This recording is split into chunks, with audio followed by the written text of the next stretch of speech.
الله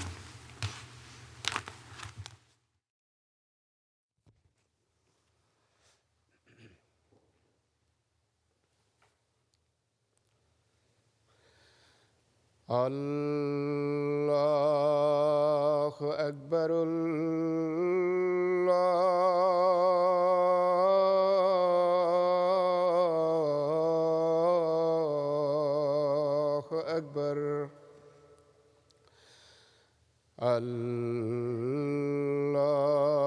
الله أكبر.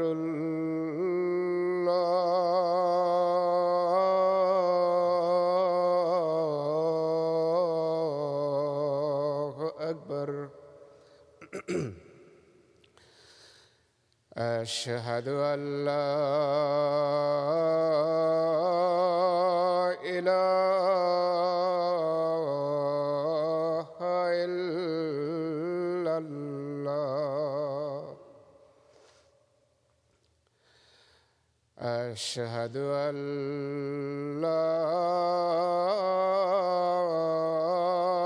إله إلا الله. أشهد أن محمدًا رسول الله.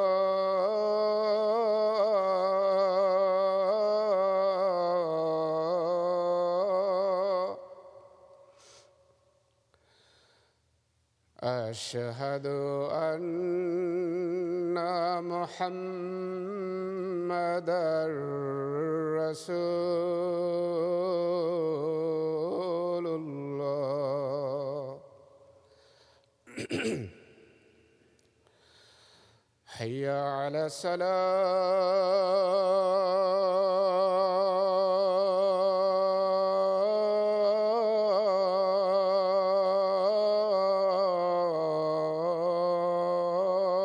الصلاة.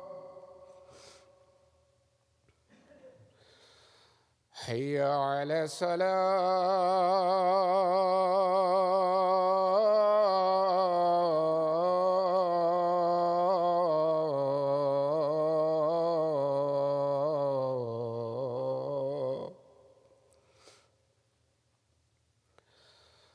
حي على الفلاح.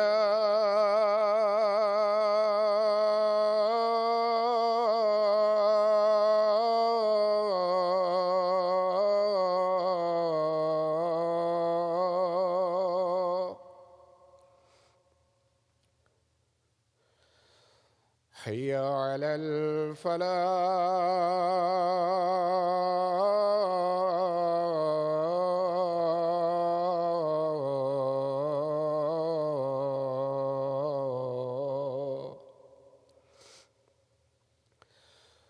الله أكبر.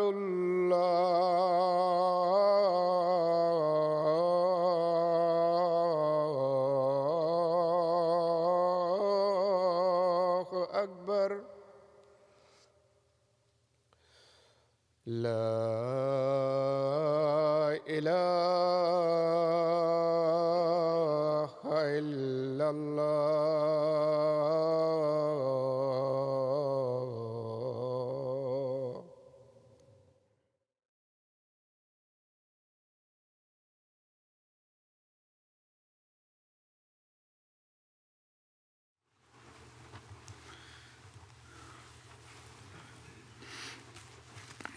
السلام علیکم ورحمۃ اللہ.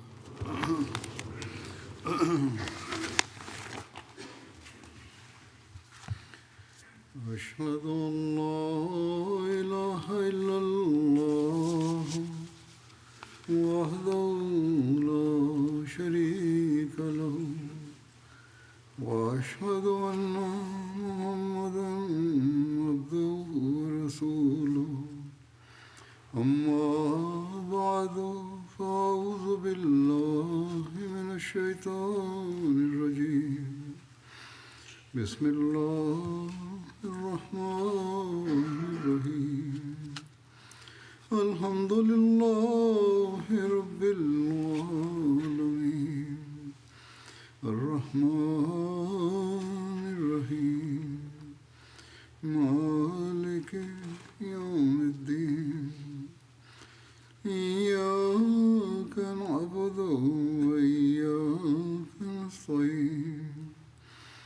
اهدنا الصراط المستقيم صراط الذين أنعمت عليهم غير المغضوب عليهم ولا الضالين. يا أيها الذين آمنوا كتب عليكم الصيام كما كتب على الذين من قبلكم لعلكم تتقون. أياما معدودات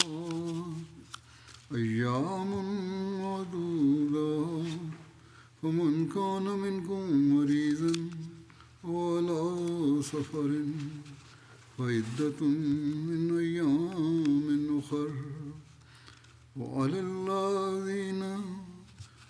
الذين يطيقونه فدية طعام مسكين ومن تطوع خيرا فهو خير له وأن تصوموا خير لكم إن كنتم تعلمون.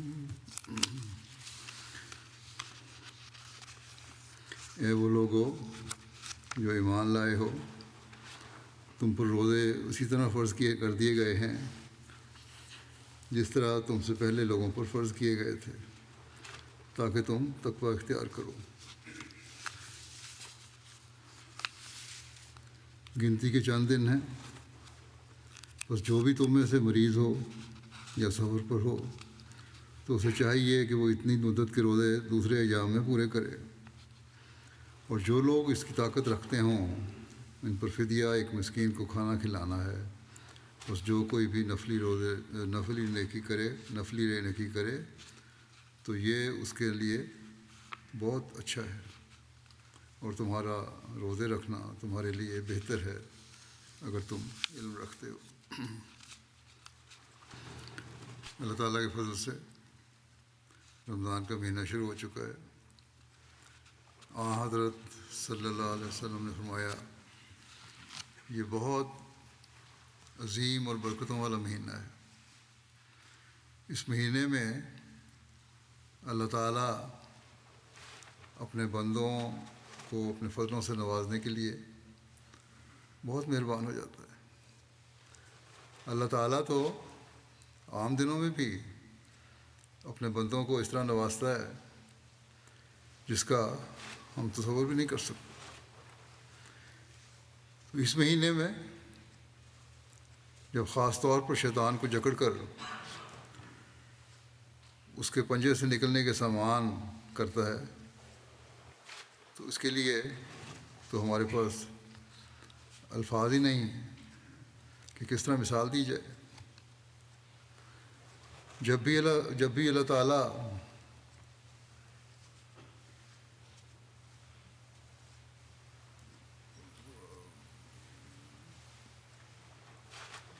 کی طرف ہم بڑھیں تو اس کے احسان کے دروازے پہلے سے زیادہ کھلے ہوئے پاتے ہیں۔ بس یہ مہینہ اللہ تعالیٰ اپنے احسانوں سے نوازنے کا اللہ تعالیٰ نے مقرر کیا ہے۔ جو بھی اللہ تعالیٰ کی عبادت میں گزشتہ دنوں سستیاں ہم دکھا چکے ہیں، نوافل کی ادائیگی میں سستیاں دکھا چکے ہیں، قرآن کریم کی تلاوت کرنے، پڑھنے، سمجھنے میں سستیاں دکھا چکے ہیں، قرآن کریم کی تعلیم پر عمل کرنے میں سستیاں دکھا چکے ہیں، ان کے لیے اس مہینے میں سامان کر دیا کہ اس مہینے میں فرائض بھی اور نوافل بھی خاص طور پر ادا کرنے کا ماحول ہے۔ اس لیے فائدہ اٹھاؤ۔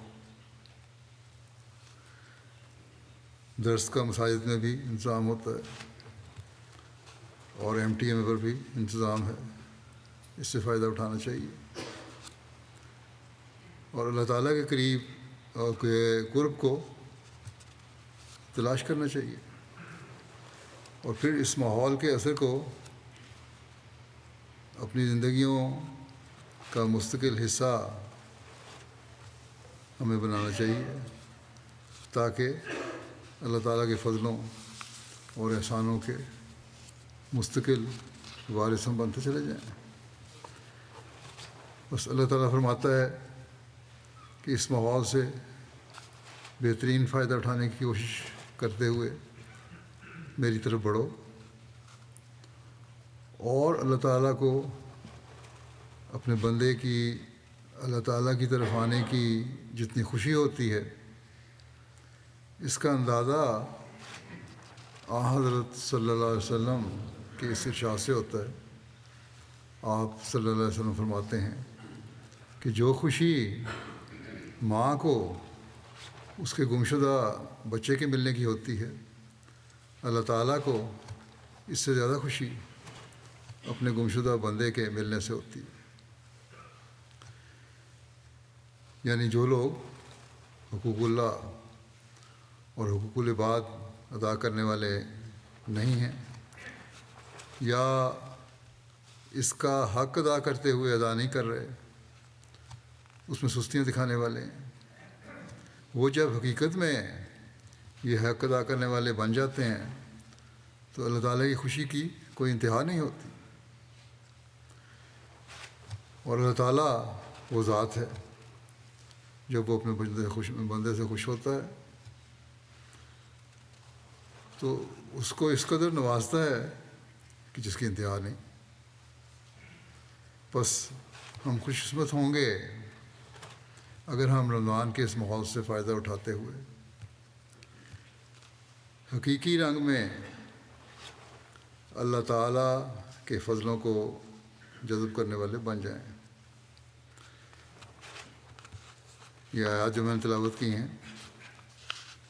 ان میں اللہ تعالیٰ نے جہاں تقویٰ پر چلتے ہوئے ہمیں اپنے حکموں پر چلنے کی طرف توجہ دلائی ہے، وہاں روزے سے متعلقہ بعض احکام کا بھی ذکر فرمایا ہے۔ بس ہم خوش قسمت ہیں کہ اللہ تعالیٰ نے ایسی پرحکمت کتاب ہمیں حضرت صلی اللہ علیہ وسلم کے ذریعے عطا فرمائی ہے، تاکہ ہم اس کی قربتوں کے حاصل کرنے والے بن جائیں، ان رستوں پر چلنے والے بن جائیں جو اس کی قربت کے راستے ہیں۔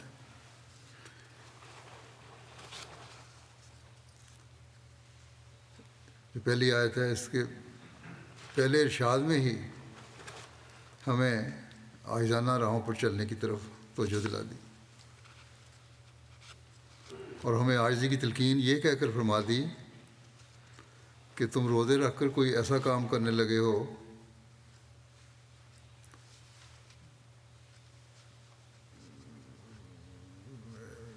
جو صرف تمہارا ہی امتیاز ہے، یہ نہیں ہے، بلکہ تم سے پہلے لوگوں پر بھی روزے فرض کیے گئے تھے۔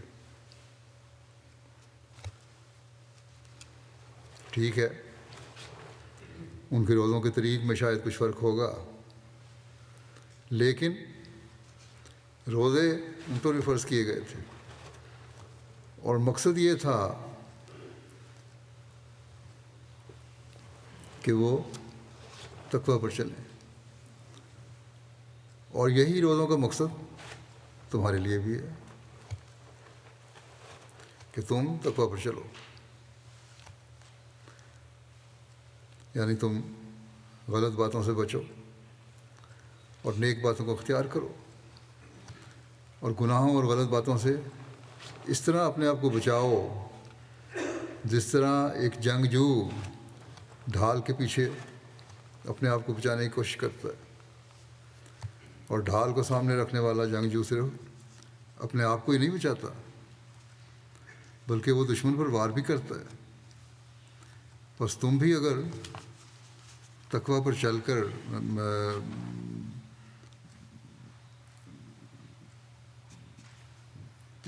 تقویٰ پر چل رہے ہو تو نہ صرف اپنے آپ کو بچاؤ گے بلکہ شیطان پر اور شیطانی خیالات پر حملہ کر کے اس کو بھی مار دو گے۔ اور یہی طریق ہے جس سے تقوی پر چلتے ہوئے روزے کا حق ادا ہوتا ہے۔ ورنہ حضرت صلی اللہ علیہ وسلم نے فرمایا کہ تمہیں بھوکا رکھنے کا اللہ تعالیٰ کو کوئی شوق نہیں۔ اصل مقصد تو تقوی پیدا کرنا ہے، اگر یہ نہیں تو روزے کا مقصد ہی فوت ہو جاتا ہے۔ آج کل تو بہت سے مسلمانوں کی بہت بڑی تعداد میں بھوکا رہنے والی بات بھی نہیں رہی۔ اکثر جو خاص طور پہ امیر لوگ ہیں سحری بھی بڑے اطمینان سے کھاتے ہیں اور افطاری بھی بڑے اطمینان سے کرتے ہیں۔ ہاں، بیچارہ غریب ہے جسے سحری اور افطاری بھی بڑی مشکل سے میسر آتی ہے، لیکن ان کا بھی روزے میں بھوک کے ساتھ پانی پینے سے بھی رکنا اللہ تعالیٰ کی نظر میں تب مقبول ہوگا جب تقوی کے راستوں کی بھی تلاش کریں گے، اپنی عبادتوں کو سنوارنے کی کوشش کریں گے۔ یہاں یہ بھی بیان کر دوں کہ امیروں کو چاہیے کہ اپنے علاقے کے غریبوں کی رمضان میں خاص طور پر خبر گیری کریں۔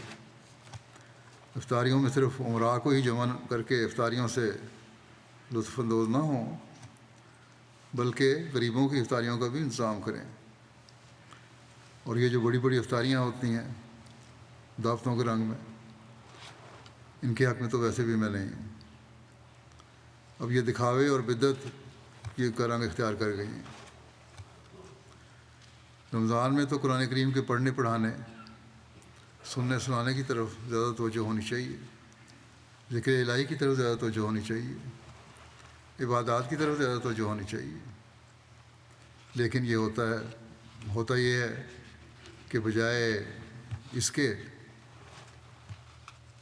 جب جو لوگ مختلف قسم کے کام کر رہے ہیں اپنے کاموں سے آ کر افطاریوں کی دعوتیں کھانے میں مصروف ہو جاتے ہیں، اور جنہوں نے افطاریوں کی دعوت کی ہوتی ہے وہ بھی اس طرح توجہ دینے کے بجائے کہ قرآن حدیث پڑھیں، ذکر الہی کریں، عبادت کی طرف توجہ دیں، اس کوشش میں ہوتے ہیں کہ کس طرح اچھے سے اچھا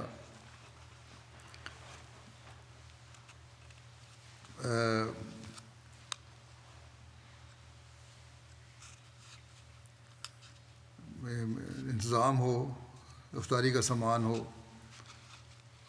کیسی اچھے سے چیز افطاری تیار ہو تاکہ ان کی واہ واہ ہو کہ بہت کمال کر دیا افطاری میں۔ تو یہ چیزیں رمضان کا مقصد نہیں ہیں، یہ تو تقوی سے دور لے جانے والی باتیں ہیں۔ بس ڈھال سے فائدہ اٹھانے کے لیے ڈھال کا صحیح استعمال کرنا بھی ضروری ہے، ورنہ شیطان تو دائیں بائیں آگے پیچھے سے حملہ کرے گا، کس طرح بچائیں گے؟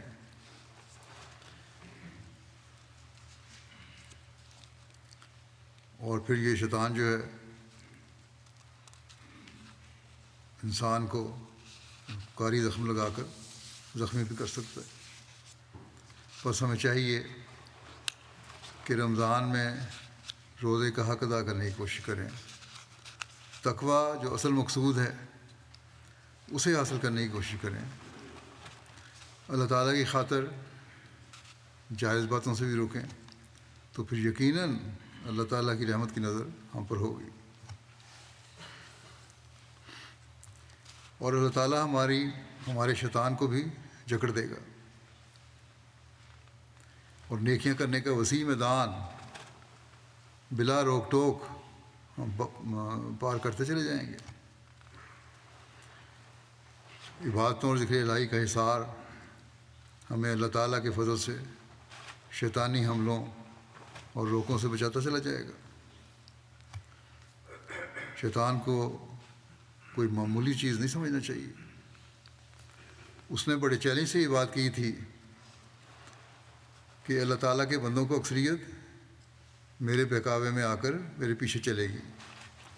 بس ہم نے رمضان میں اس کے اس چیلنج کا مقابلہ کرنا ہے، اور پھر یہ کوشش کرنی ہے کہ ہم عبادتوں اور قرآنی احکام پر عمل کرنے کے ہتھیار سے شیطان کا ہمیشہ مقابلہ کرتے چلے جائیں.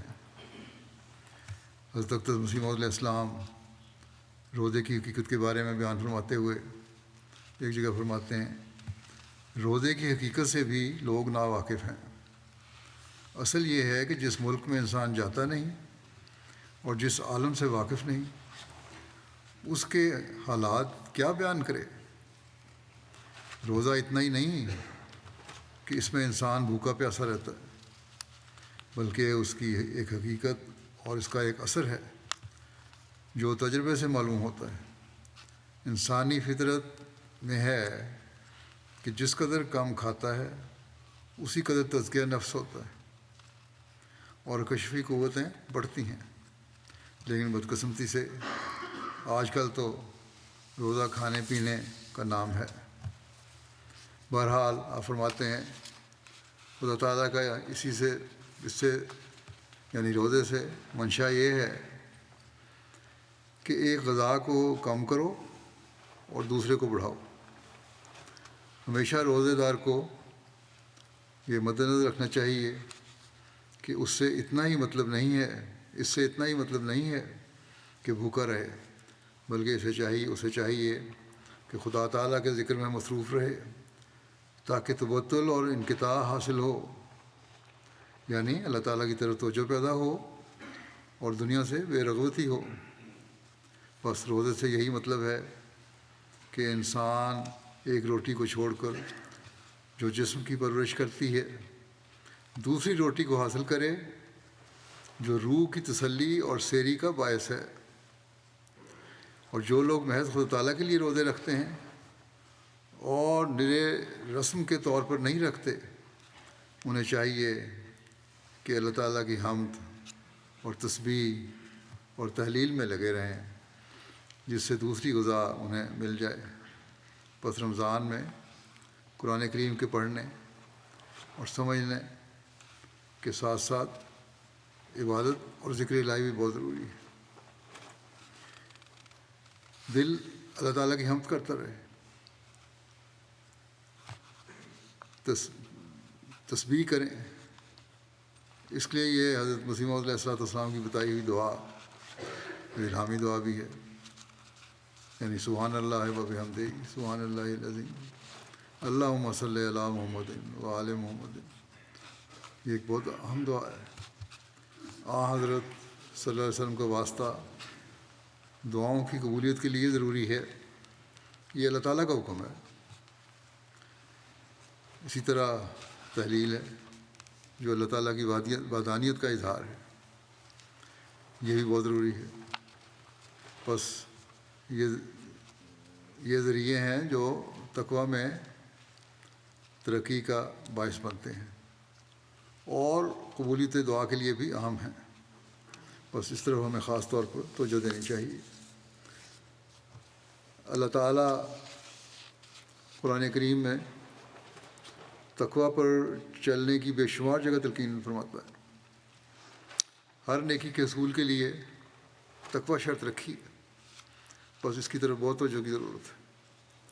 حضرت مسیح علیہ السلام نے بھی اس طرف بے شمار جگہ بلکہ قریباً ہر مجلس میں ہی توجہ دلائی. آپ کا ایک مصرع ہے، ہر نیکی کی جڑ یہ اتقاء ہے. تو اللہ تعالیٰ نے آپ کو الہاماً فرمایا اگلا مصرع کہ اگر یہ جڑ رہی سب کچھ رہا ہے. بس تقویٰ ہی ہے جو اللہ تعالیٰ کو پسند ہے، تقویٰ ہی ہے جو ہر نیکی کی طرف لے کر جاتا ہے، تقویٰ ہی ہے جو دنیاوی علائشوں سے پاک کرتا ہے،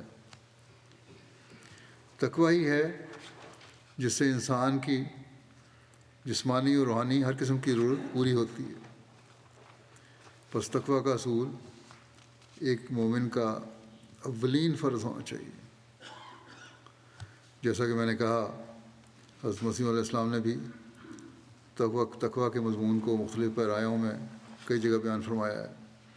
آپ علیہ السلام کے بعض ارشادات بھی اس سلسلے میں پیش کرتا ہوں۔ آپ فرماتے ہیں، قرآن شریف نے شروع میں ہی فرمایا ھدی للمتقین، بس قرآن شریف کے سمجھنے اور اس کے موافق ہدایت پانے کے لیے تقوی ضروری اصل ہے۔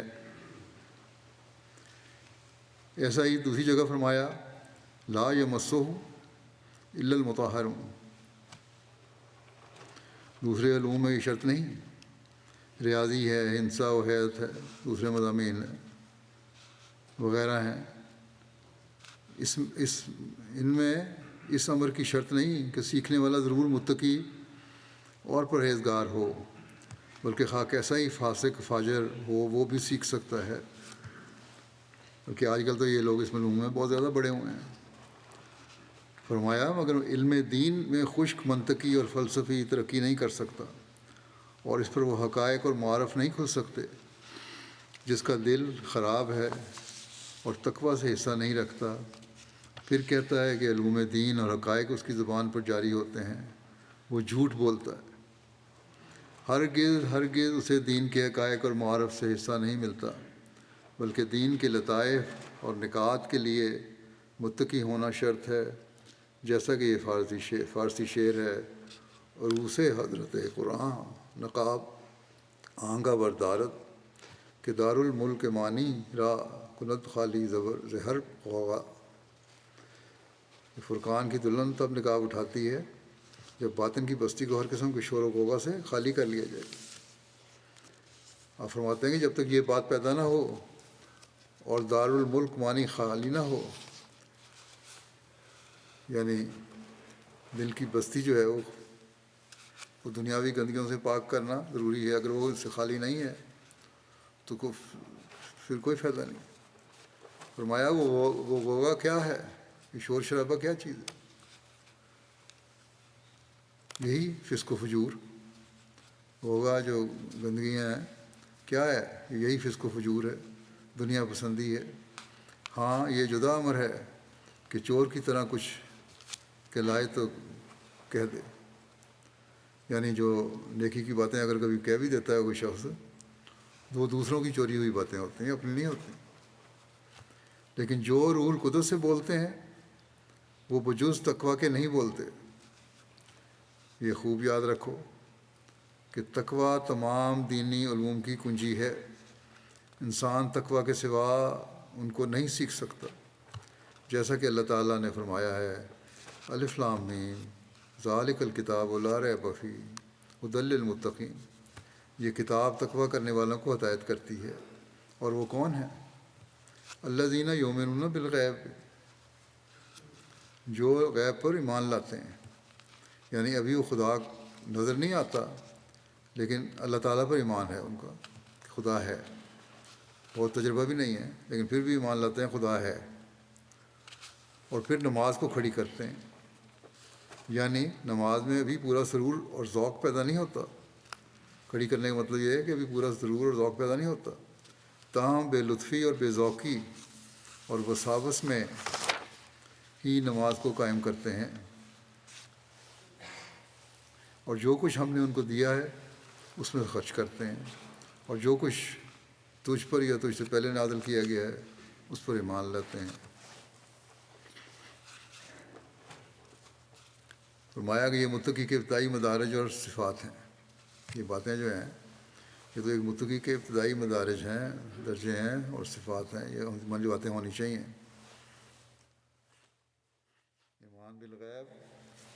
ایمان بالغیب اور نماز کا قیام، یہ سب ابتدائی باتیں ہیں۔ یہاں فرماتے ہیں کہ یہاں اعتراض ہوتا ہے کہ جب وہ خدا پر ایمان لاتے ہیں، نماز پڑھتے ہیں، خرچ کرتے ہیں، اور ایسا ہی خدا کی کتابوں پر ایمان لاتے ہیں، پھر اس کے سوا نئی ہدایت کیا ہوئی؟ یہ تو پہلے ہی کر رہے ہیں، تو پھر آگے کیا پڑھنا ہے اس سے؟ یہ تو گویا تحصیل حاصل ہوئی، یعنی جو پہلے ہے اسی کو دوبارہ حاصل کرنا ہے۔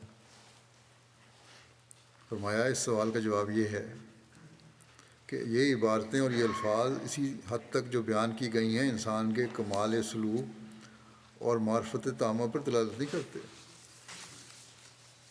یہ جو عبارتیں ہیں بے شک یہ ٹھیک ہے، ان کو اللہ تعالیٰ فرماتا ہے یہ کرو، لیکن یہ اس کا کمال نہیں ہے، اس کا آخری مقصد نہیں ہے۔ یہ تو ابتدائی چیزیں ہیں کہ اللہ تعالیٰ پر غیب پر ایمان لانا، نمازیں پڑھنا، نمازیں گر جائیں پھر توجہ دینا، تھوڑا بہت خرچ کر لینا، یہ تو ابتدائی چیزیں ہیں نیکیوں کی طرف لے جانے کے لیے۔ فرمایا اگر ہدایت کا انتہائی نقطہ یؤمنون بالغیب ہی ہوتا تو پھر معرفت کیا ہوئی؟ اگر ہدایت یہی ہے کہ غیب پر ایمان لے آؤ تو معرفت کیا ہوئی؟ پھر پہچان اللہ تعالیٰ کس طرح ہوگی؟ اس لیے جو شخص قرآن مجید کی ہدایت پر کاربند ہوگا وہ معرفت کے اعلیٰ مقام تک پہنچے گا۔ معرفت حاصل کرنی ہے تو قرآن مجید کی ہدایت کو پڑھو، ان پر عمل کرو، پھر معرفت کے مقام حاصل ہوں گے۔ غیب کے علم سے باہر آئے گا انسان، اور وہ یؤمنون بالغیب سے نکل کر مشاہدے کی حالت تک ترقی کرے گا۔ گویا خدا تعالیٰ کے وجود پر عین الیقین کا مقام مل جائے گا۔ عمل ہوگا تو تبھی عین الیقین کا مقام ملے گا۔ بس یؤمنون بالغیب سے نکلنے کے لیے قرآن کریم کے حکموں پر عمل ضروری ہے۔ لوگوں میں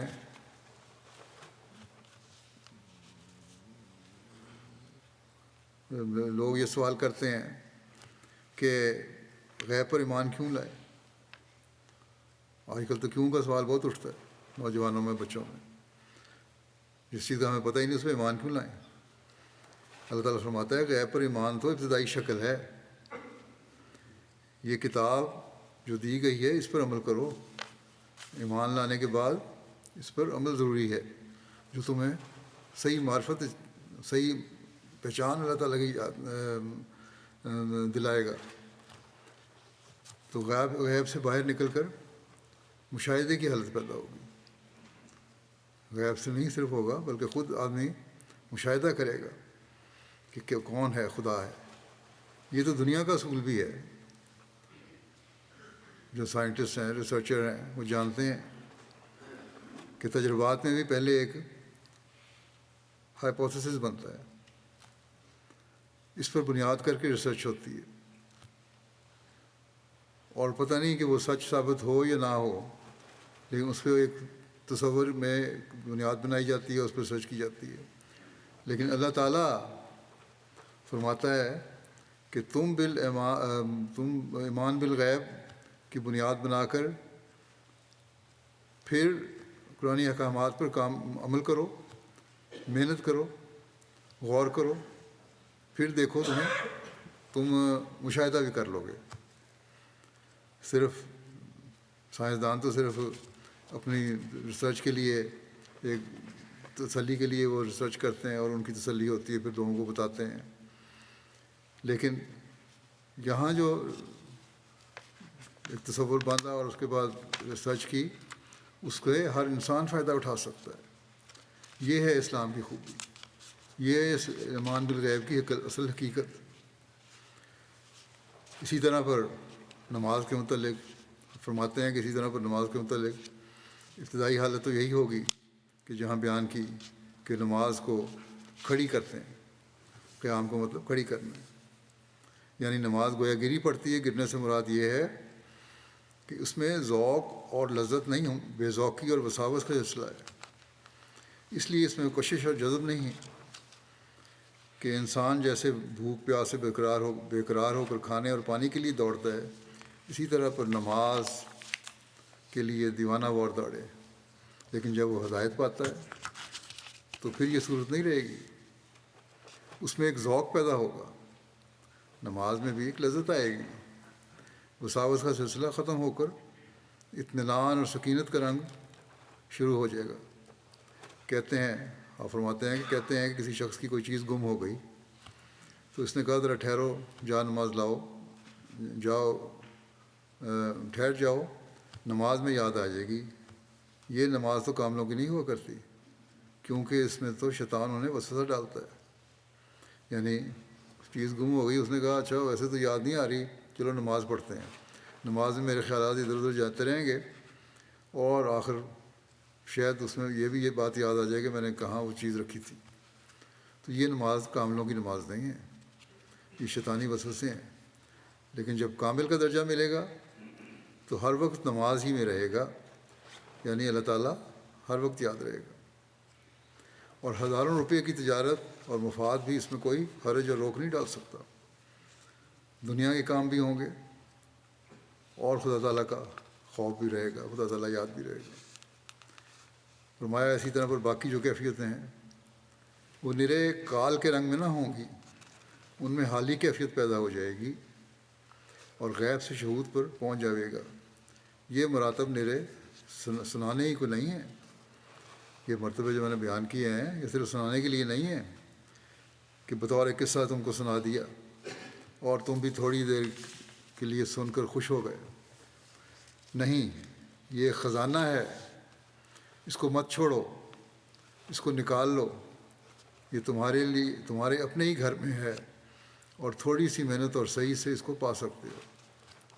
بس آج یہ ہمارا کام ہے کہ اس ماحول سے فائدہ اٹھاتے ہوئے اس خزانے کو نکالنے کے لیے محنت کریں اور کوشش کریں تاکہ ہم بھی اللہ تعالیٰ کا قرب حاصل کرنے والے بنیں. پھر آپ فرماتے ہیں یاد رکھو کہ دعائیں منظور نہ ہوں گی جب تک تم متقی نہ ہو, اور تقوی اختیار کرو. تقوی کی 2 قسمیں ہیں, ایک علم سے متعلق, دوسرا عمل سے متعلق. علم کے متعلق بیان ہو چکا کر دیا ہے کہ علوم دین نہیں آتے اور حقائق معرف نہیں کھلتے جب تک متقی نہ ہو. اور عمل کے متعلق یہ ہے کہ نماز, روزہ اور دوسری عبادات اس وقت تک ناقص رہتی ہیں جب تک متقی نہ ہو. اس بات کو بھی خوب یاد رکھو کہ خدا تعالیٰ کے 2 حکم ہیں. اول یہ ہے کہ اس کے ساتھ کسی کو شریک نہ کرو, نہ اس کی ذات میں, نہ صفات میں, نہ عبادات میں, اور نہ دوسرے اور نہ عبادات میں. اور دوسری بات یہ ہے کہ نوع انسان سے ہمدردی کرو. اللہ کا حق ادا کرو, بندوں کا حق ادا کرو. پھر فرماتے ہیں آپ, خدا تعالیٰ فرماتا ہے کہ ومن یتق اللہ یجعل لہ مخرجا, ومن یتق اللہ یجعل لہ مخرجا ویرزقہ من حیث لا یحتسب. بس تقوی ایک ایسی چیز ہے کہ جسے یہ حاصل ہو اس سے گویا تمام جان کی نعمتیں مل جاتی ہیں. تقوی اختیار کرو گے تو ایسے ایسے سامان اللہ تعالیٰ پیدا فرمائے گا اور ایسی جگہوں سے رزق دے گا جہاں تمہارا گمان بھی نہیں ہوگا. فرمایا کہ یاد رکھو متقی کبھی کسی کا محتاج نہیں ہوتا, بلکہ وہ اس مقام پر ہوتا ہے کہ جو چاہتا ہے خدا تعالیٰ اس کے لیے اس کے مانگنے سے پہلے مہیا کر دیتا ہے. بس یہ اللہ تعالیٰ کا وعدہ ہے کہ متقی کو دنیاوی رزق بھی دیتا ہے. آپ فرماتے ہیں میں نے ایک دفعہ کشف میں اللہ تعالیٰ کو تمثل کے طور پر دیکھا. میرے گلے میں ہاتھ ڈال کر فرمایا جے تو میرا ہو رہے ہیں سب جگ تیرا ہو. بس یہ وہ نسخہ ہے. فرمایا بس یہ وہ نسخہ ہے جو تمام انبیاء اولیاء و صلحاء کا آزمایا ہوا ہے, تم بھی آزماؤ. فرماتے ہیں ہماری جماعت کو چاہیے کہ تقوی کی راہوں پر قدم ماریں اور اپنے دشمن کی ہلاکت سے بے جا خوش نہ ہوں. تورات میں لکھا ہے کہ بنی اسرائیل کے دشمنوں کے بارے میں کہ میں نے ان کو اس لیے ہلاک کیا, اللہ تعالیٰ فرماتا ہے کہ وہ بد ہیں اس لیے ان کو ہلاک کیا, نہ اس لیے کہ تم نیک ہو. تمہاری نیکی کی وجہ سے دشمن ہلاک نہیں ہوئے بلکہ وہ اپنی بدی کی وجہ سے ہلاک ہوئے ہیں. بس نیک بننے کی کوشش کرو. فرمایا میرا ایک شعر ہے, ہر ایک نیکی کی جڑ یہ اتقاء ہے, اگر یہ جڑ رہی سب کچھ رہا ہے. پھر آپ فرماتے ہیں تقوی ایک تریاک ہے, جو اسے استعمال کرتا ہے تمام زہروں سے نجات پاتا ہے. مگر تقوی کامل ہونا چاہیے. تقوی کی کسی شاخ پر عمل پیرا ہونا ایسا ہی ہے جیسا کسی کو بھوک لگی ہو اور وہ ایک دانہ کھا لے, ظاہر ہے کہ اس کا کھانا اور نہ کھانا برابر ہے. ایسا ہی پانی کی پیاس ایک قطرے سے نہیں بجھ سکتی. یہی حال تقویٰ کا ہے۔ کسی ایک شاخ پر عمل موجب ناز نہیں ہو سکتا جب تقویٰ، پس تقویٰ وہی ہے جس کی نسبت اللہ تعالیٰ فرماتا ہے ان اللہ مع الذین اتقوا۔ خدا تعالیٰ کی معیت بتا دیتی ہے کہ یہ متقی ہے، یعنی اگر حقیقی تقویٰ ہے تو خدا تعالیٰ خود اپنے فضل سے اظہار بتا دیتا ہے، اور اس کے فضل کا اظہار بھی ہوتا ہے۔ بس یہ تقویٰ ہے جو ہمیں حاصل کرنے کی کوشش کرنی چاہیے۔ پھر آپ فرماتے ہیں گو اعادہ کلام ہوتا ہے، بار بار وہی باتیں آ رہی ہیں، مگر چونکہ غفلت لگی ہوئی ہے، ایک طرف واعظ اور نصیحت سنی جاتی ہے، دل میں تقویٰ حاصل کرنے کے لیے جوش پیدا ہوتا ہے، مگر پھر غفلت ہو جاتی ہے۔ اس لیے ہماری جماعت کو یہ بات بہت یاد رکھنی چاہیے کہ اللہ تعالیٰ کو کسی حالت میں نہ بھلایا جائے، ہر وقت اسی سے مدد مانگتے رہنا چاہیے، اس کے بغیر انسان کچھ چیز نہیں۔ خوب یاد رکھو کہ وہ ایک دم میں فنا کر سکتا ہے۔ طرح طرح کے دکھ اور مصیبتیں موجود ہیں، بے خوف اور نہ ڈر ہونے کا مقام نہیں۔ اس دنیا میں بھی جہنم ہو سکتا ہے اور بڑے بڑے مصائب آ سکتے ہیں، خوب یاد رکھنا چاہیے۔ اب آج کل تو ایٹمی جنگوں کی باتیں ہو رہی ہیں، تو وہ تو ایک جہنم ہی ہے، اس کے علاوہ بھی بم جو ہیں وہ آگ کے گولے ہی ہیں۔ فرمایا خوب یاد رکھنا چاہیے کہ کوئی کسی کی مصیبت میں کام نہیں آ سکتا اور کوئی شریک ہمدردی نہیں کر سکتا جب تک خدا خود دستگیری نہ کرے اور اپنے فضل سے آپ اس مصیبت کو دور نہ کرے۔ اسی واسطے ہر ایک کو چاہیے کہ خدا تعالیٰ کے ساتھ پوشیدہ علاقہ رکھے، یعنی پوشیدہ تعلق رکھے۔ جو شخص جرت کے ساتھ گناہ، فسق و فجور اور معصیت میں مبتلا ہوتا ہے وہ خطرناک حالت میں ہوتا ہے، خدا تعالیٰ کا عذاب اس کی طاق میں ہوتا ہے۔ اگر بار بار اللہ کریم کا رحم چاہتے ہو تو تقوی اختیار کرو، اور وہ سب باتیں جو خدا تعالیٰ کو ناراض کرنے والی ہیں چھوڑ دو جب تک خوف الہی کی حالت نہ ہو۔ بڑی اہم ضروری چیز ہے یہ کہ فرمایا کہ جب تک خوف الہی کی حالت نہ ہو تب تک حقیقی تقوی حاصل نہیں ہو سکتا۔ کوشش کرو کہ متقی بن جاؤ۔ جب وہ لوگ ہلاک ہونے لگتے ہیں جو تقوی اختیار نہیں کرتے، تب وہ لوگ بچا لیے جاتے ہیں جو متقی ہوتے ہیں۔ ایسے وقت ان کی نافرمانی انہیں ہلاک کر دیتی ہے اور ان کا تقوی انہیں بچا لیتا ہے۔ انسان اپنی چالاکیوں، شرارتوں اور غداریوں کے ساتھ اگر بچنا چاہے تو ہرگز نہیں بچ سکتا۔ کوئی انسان بھی نہ اپنی جان کی حفاظت کر سکتا ہے، نہ مال اور اولاد کی حفاظت کر سکتا ہے، اور نہ ہی کوئی اور کامیابی حاصل کر سکتا ہے جب تک کہ اللہ تعالیٰ کا فضل نہ ہو۔ خدا تعالیٰ کے ساتھ پوشیدہ طور پر ضرور تعلق رکھنا چاہیے۔ عبادتوں اور ذکر الہی اور اللہ تعالیٰ کے احکامات پر عمل کر کے یہ پوشیدہ تعلق قائم ہوتا ہے۔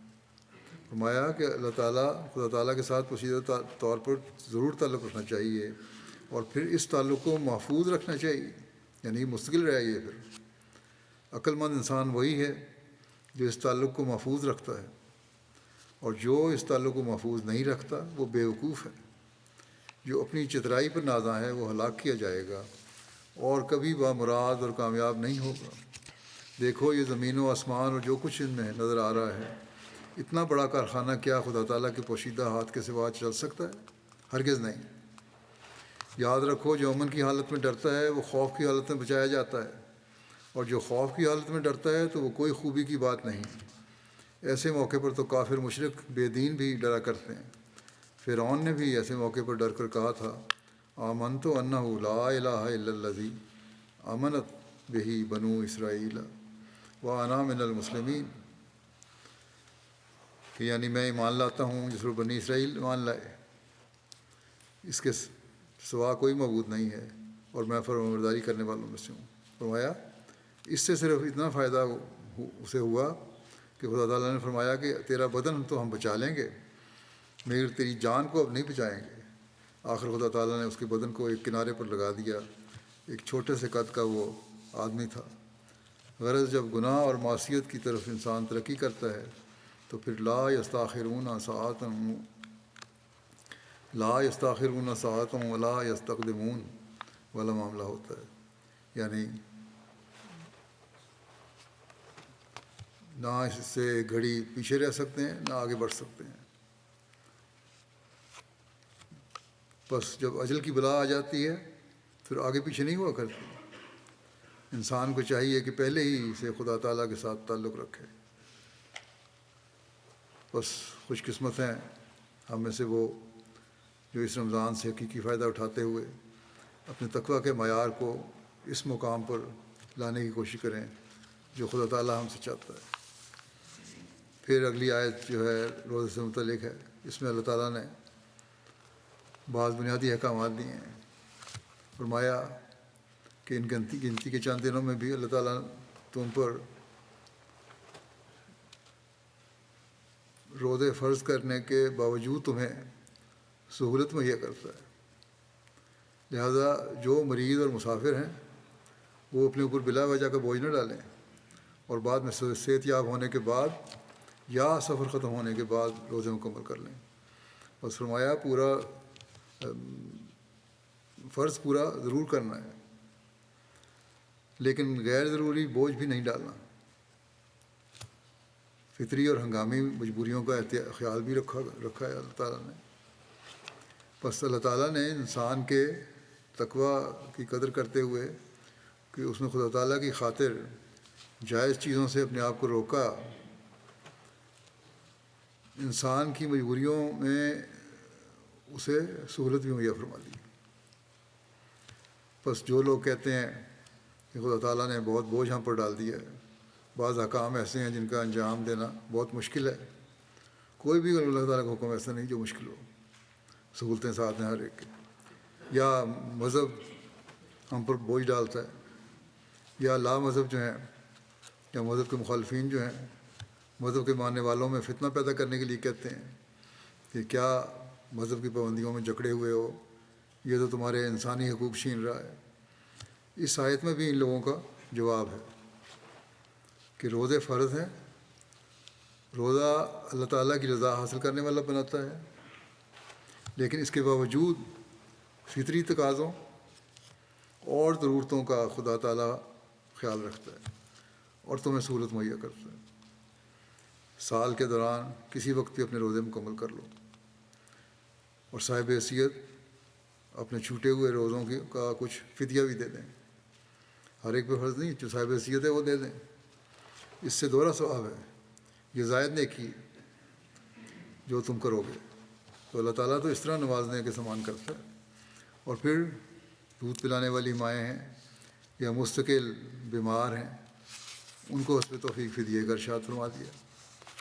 اور کیونکہ اللہ تعالیٰ عالم الغیب ہے، نیتوں کو جانتا ہے، اس لیے فرمایا کہ تمہارا فدیہ روزوں کے متبادل ہے۔ اگر تم نے ایک نیتی سے دے رہے ہو، یہ فدیہ سے غریبوں کی مدد ہوتی ہے۔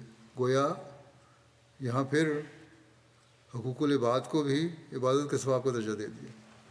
اب فدیہ سے فائدہ کون اٹھا رہا ہے؟ غریب لوگ، لیکن ثواب اس کا عبادت کے برابر ہو گیا۔ یہ ہے اسلام کا خدا جو سوائے رحم کے اور کچھ نہیں۔ پھر بھی انسان اس کا رحم حاصل کرنے والا نہ بنے تو اس کی بدقسمتی ہے۔ حضرت اقدس مسیح موعود علیہ السلام مضمون کو مزید کھولتے ہوئے فرماتے ہیں، ایک دفعہ میرے دل میں خیال آیا کہ فدیہ کس لیے مقرر کیا گیا ہے، تو معلوم ہوا کہ توفیق کے واسطے ہے، تاکہ روزے کی توفیق اس سے حاصل ہو۔ خدا تعالیٰ ہی کی ذات ہے جو توفیق عطا کرتی ہے، اور ہر شے خدا تعالیٰ سے ہی طلب کرنی چاہیے۔ خدا تعالیٰ قادر مطلق ہے، وہ اگر چاہے تو ایک مدکوک کو بھی روزے کی طاقت عطا کر سکتا ہے۔ تو فدیے سے یہی مقصود ہے کہ وہ طاقت حاصل ہو جائے، اور یہ خدا تعالیٰ کے فضل سے ہوتا ہے۔ بس میرے نزدیک خوب ہے کہ انسان دعا کرے کہ الہی یہ تیرا مبارک مہینہ ہے، میں اس سے محروم رہ جاتا ہوں، اور کیا معلوم کہ آئندہ سال زندہ رہوں یا نہ، یا ان فوت شدہ روزوں کو ادا کر سکوں یا نہ، اور اس سے توفیق طلب کرے۔ تو مجھے یقین ہے ایسے دل کو خدا تعالیٰ طاقت بخش دے گا۔ بس روزوں کے رکھنے کی کوشش کرنی چاہیے، اور فدیہ بھی اس نیت سے کہ اللہ تعالیٰ اسے قبول کرے اور روزوں کی بھی توفیق بخشے۔ لیکن بہرحال جہاں اللہ تعالیٰ نے رخصت دی ہے اس پر عمل کرنا بھی ضروری ہے۔ یہی تقویٰ ہے، اصل تقویٰ یہی ہے کہ خدا تعالیٰ کے حکم کی اطاعت کی جائے۔ چنانچہ اس مضمون کو بیان کرتے ہوئے آپ ایک جگہ فرماتے ہیں، اصل بات یہ ہے کہ قرآن شریف کی رخصتوں پر عمل کرنا بھی تقویٰ ہے۔ اللہ تعالیٰ نے مسافر اور بیمار کو دوسرے وقت روزے رکھنے کی اجازت اور رخصت دی ہے، اس لیے اس حکم پر بھی عمل رکھنا چاہیے۔ میں نے پڑھا ہے کہ اکثر اکابر اس طرف گئے ہیں کہ اگر کوئی حالت سفر یا بیماری میں روزہ رکھتا ہے تو یہ معصیت ہے، گناہ ہے، کیونکہ غرض تو اللہ تعالیٰ کی رضا ہے نہ اپنی مرضی، اور اللہ تعالیٰ کی رضا فرما برداری میں ہے۔ جو حکم وہ دے اس کی اطاعت کی جائے اور اپنی طرف سے اس پر حاشیہ نہ چڑھایا جائے، اپنی خود ساختہ تشریح نہ کی جائیں، جیسے آج کل کے علماء اپنے علم کے ذوم میں کرتے رہتے ہیں۔ اور اب سوشل میڈیا پر تو جو پلیٹ فارم ان کو مل گیا ہے، اس میں تو فقہ کے حوالے سے عجیب و غریب مزے کا خیز باتیں اور فتوے جاری کرنے شروع کر دیے ان لوگوں نے۔ بہرحال آپ علیہ السلام فرماتے ہیں اس نے تو یہ حکم دیا ہے کہ فمن کان منکم مریضا او علی سفر فعدۃ من ایام اخر، بس جو بھی تم میں سے مریض ہو یا سفر پر ہو تو وہ اتنے روزے دوسرے دنوں میں پورے کرے۔ اس میں کوئی قید نہیں لگائی کہ ایسا سفر ہو یا ایسی بیماری ہو۔ پھر آپ فرماتے ہیں کہ جو شخص مریض اور مسافر ہونے کی حالت میں ماہ رمضان میں روزہ رکھتا ہے وہ خدا تعالیٰ کے صریح حکم کی نافرمانی کرتا ہے۔ خدا تعالیٰ نے صاف فرما دیا ہے کہ مریض اور مسافر روزے نہ رکھے، مرض سے صحت پانے اور سفر کے ختم ہونے کے بعد روزے رکھے۔ خدا تعالیٰ کے اس حکم پر عمل کرنا چاہیے کیونکہ نجات اس کے فضل سے ہے، نہ کہ اپنے اعمال کا زور دکھا کر کوئی نجات حاصل کر سکتا ہے۔ مریض اور مسافر اگر روزے رکھیں گے تو ان پر حکم عدولی کا فتویٰ لازم آتا ہے۔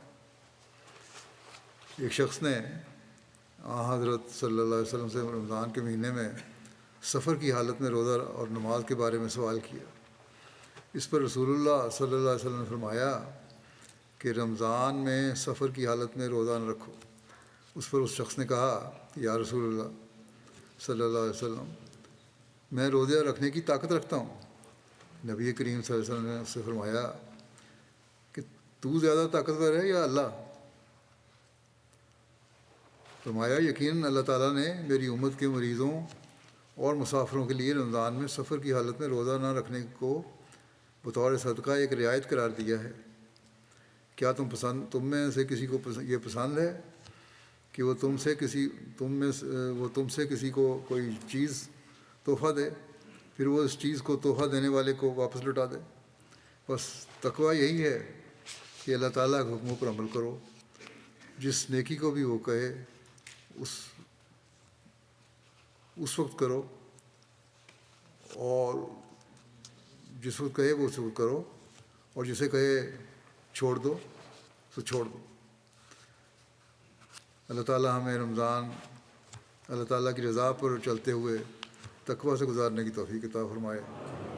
ہمیں اپنے تقویٰ کے معیار اونچے کرنے کی توفیق دے، نہ ہی روزوں سے بچنے کے بہانے ہم تلاش کرنے والے ہوں اور نہ بلا وجہ سختی اور اپنے اوپر وارد کرنے والے ہوں، اور ہمیشہ اسلام کی خوبصورت تعلیم پر عمل کرنے والے ہوں، اور اس رمضان میں ہم اللہ تعالیٰ کی بے شمار برکات حاصل کرنے والے ہوں۔ ہر دن ہمارے لیے برکتوں اور رحمتوں کے سامان لے کر آئے۔ رمضان سے ہم حقیقی فیضیاب ہونے والے ہوں۔ یہ رمضان ہمیں اللہ تعالیٰ کے قریب تر کرنے والا ہو۔ مقبول دعاؤں کی ہمیں توفیق ملے۔ تمام دنیا کے احمدی جماعتی ترقیات اور تمام مشکلات دور ہونے کے لیے بھی دعا کریں۔ حکومتوں اور ہر شریر کے شر سے اللہ تعالیٰ ہمیں بچائے رکھے۔ اسیران کی رہائی کے لیے بھی دعا کریں، بعض ان سے بڑی مشکل میں گرفتار ہیں، اور یہ دعا کریں کہ ہم اللہ تعالیٰ کا دامن ایسا پکڑیں کہ کبھی ہماری کسی لفظ کی وجہ سے یہ دامن نہ چھوٹے۔ اور اللہ تعالیٰ کے فضلوں کی بارش ہمیشہ ہم پر برستی رہے۔ مسلمان دنیا کے لیے بھی دعا کریں، اللہ تعالیٰ انہیں عقل اور سمجھ دے اور وہ آنے والے مسیح موعود اور مہدی موعود کو ماننے والے ہوں۔ جنگوں کے بد اثرات سے بچنے کے لیے بھی دعا کریں۔ مسلمان ممالک میں اقتدار کی خاطر جو جنگیں لڑی جا رہی ہیں اور اس کے نتیجے میں جو معصوم عوام ظلم کی چکی میں پس رہے ہیں، اللہ تعالیٰ ان پر رحم کرتے ہوئے ان ظالموں سے نجات دے۔ دنیا کے عمومی حالات کے لیے بھی دعا کریں، اللہ تعالیٰ جنگ اور اس کے خطرناک نتائج سے بچائے۔ جنگ کی صورت میں ظاہر ہے کہ احمدی بھی اس سے متاثر ہوں گے، اللہ تعالیٰ انہیں اسے محفوظ رکھے۔ اس سے بچنے کے لیے بھی ہر احمدی کو اپنے تقویٰ کا معیار اونچا کرنا ہوگا، یہی حضرت مسیح علیہ السلام نے فرمایا ہے۔ اللہ تعالیٰ اس کی بھی ہر ایک کو توفیق دے۔ یہاں بھی لگتا ہے یو کے میں بھی مسلمانوں کے گرد دائرہ تنگ کرنے کی کوشش کی جا رہی ہے۔ ایک قانون شدت پسندی کو ختم کرنے کے لیے لایا گیا ہے، لیکن عمومی تجزیہ کاروں کا خیال یہ ہے کہ یہ مسلمانوں کو ٹارگٹ کرنے کے لیے ہے۔ بہرحال اللہ تعالیٰ بہتر جانتا ہے کہ اس کے پیچھے کیا ہے، کیا ارادے ہیں ان لوگوں کے، لیکن دعا کرنی چاہیے کہ اللہ تعالیٰ ہمیں بھی اور یہاں کے باقی مسلمانوں کو بھی اس کے شر سے محفوظ رکھے۔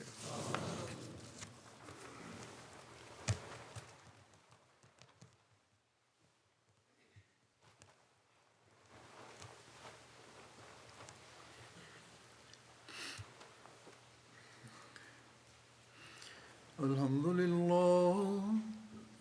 لله نحمده ونستعينه ونستغفره ونؤمن به ونتوكل عليه ونعوذ بالله من شرور أنفسنا ومن سيئات أعمالنا من يهده الله فلا مضل له ومن يضلل فلا هادي له ونشهد أن لا إله إلا الله ونشهد أن محمدا عبده ورسوله عباد الله رحمكم الله إن الله يأمر بالعدل والإحسان وإيتاء ذي القربى وينهى عن الفحشاء والمنكر والبغي يعظكم لعلكم تذكرون اذكروا الله يذكركم وادعوه يستجب لكم ولذكر الله أكبر